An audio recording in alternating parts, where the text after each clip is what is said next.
شاہ کلام قادر صاحب نے بھی اپنے خطاب میں ایک اہم انکشاف کیا ہے جو سب کے لیے دلچسپی کا باعث ہوگا کہ شاہ کلام قادر صاحب نے اپنے خطاب میں یہ انکشاف کیا کہ راجہ حیدر خان صاحب جو ہے نا وہ صرف سیاسی شخصیت ہی نہیں تھے بلکہ ایک خوبصورت نوجوان اور قداور شخصیت تھے. ان کی جو مردانہ وجاہت ہے، جو خوبصورتی ہے، اس کی دل دادا جو ہے وہ سابق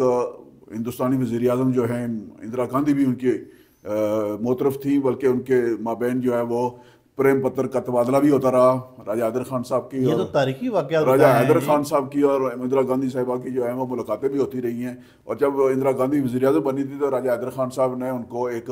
خط لکھ کر مبارکباد دی، جس کا اندرا گاندھی نے نہ صرف جواب دیا بلکہ اس کے جو مخاطب انہوں نے کیا حیدر خان صاحب کا، اس میں انہوں نے لکھا مائی ڈیئر حیدر خان. تو یہ اس بات کا اعتراف تھا جی کہ دونوں کے مابین جو ہے نا